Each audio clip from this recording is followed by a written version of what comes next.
if you have anything to say to somebody who's in a small business and wondering, can I really do this? Can I really bring myself to the table authentically and expect to succeed in today's economy? Do you have anything I think to say that's to the that? only way you're going to succeed is when you bring yourself to, if you're, I mean, transparency is going to happen whether you embrace it or not.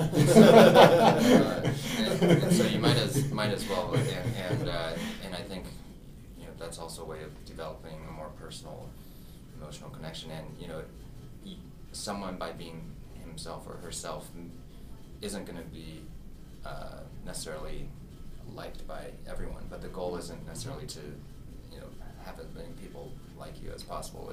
It's to one of the things about happiness is you want to form meaningful connections with people, and for the people that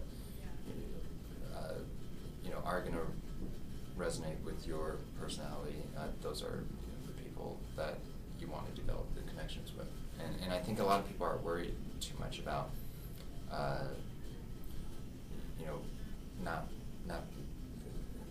they're worried about bringing their personal selves into business, and actually I think the way to succeed in today's world is actually to make your business more personal, and Twitter is a great way of doing that. Yeah. And just a follow-up question, I loved your blog post about your values are your brand. Mm-hmm. I wonder if you could say something more about that. How does that work? These values, okay, we've been through the tour to get a flavor.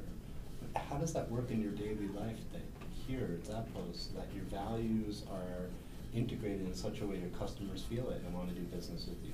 If I'm just coming from a corporation, or I come from a place where it felt so far that I'm trying to wrap my fingers, kind of touch it in some meaningful way. Well, so brand building today, I think, is just very different from how it was 50 years ago. Or 50 years ago, you could get a bunch of a few people, marketing people in a small room. They decide, okay, this is what our brand is going to be, and this is what we say in TV commercials or whatever, and then they would just spend a lot of money on TV advertising, and then that was your brand. People,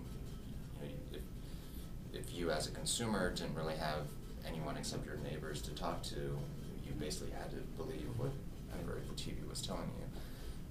Today, anyone can, whether it's an employee or a customer, if they have a good or bad experience with your company, they can blog about it, Twitter about it, it can be read by millions of people, and then it's what they say now is your brand. So as an example, think of the airline industry, like not any specific airline, but the industry as a whole.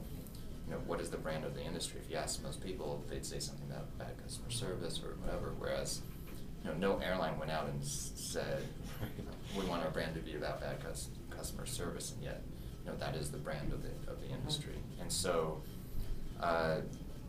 it just goes back to I think the company's culture and a company's brand are really just two sides of the same coin. The brand may lag the culture, but as time goes on, it's going to catch up. In today's information spreads so quickly. Yeah. Maybe an image, and tell me if this fits here, is the image that my clients resonate with. And again, I think it feels really familiar here. Talk about the old school marketing is like a billboard. It's stiff, it's wooden or metal, something that doesn't move, same message over and over and over again. And so I actually have people walk, this side of the room, right?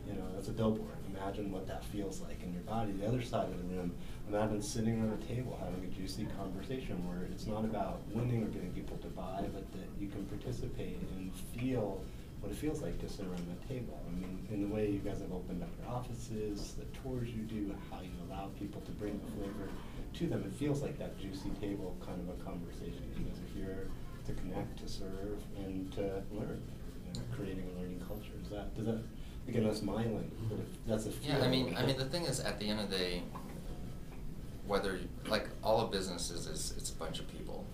And so, at the end of the day, you're dealing with people, and I think, there was a time when a business could just be this faceless thing, because consumers really didn't have any other choice, and so on. But today, consumers have a lot of power, and just as human beings, we're just wired to, you know, we'd much rather deal with human beings that we feel connected to. So. Now, and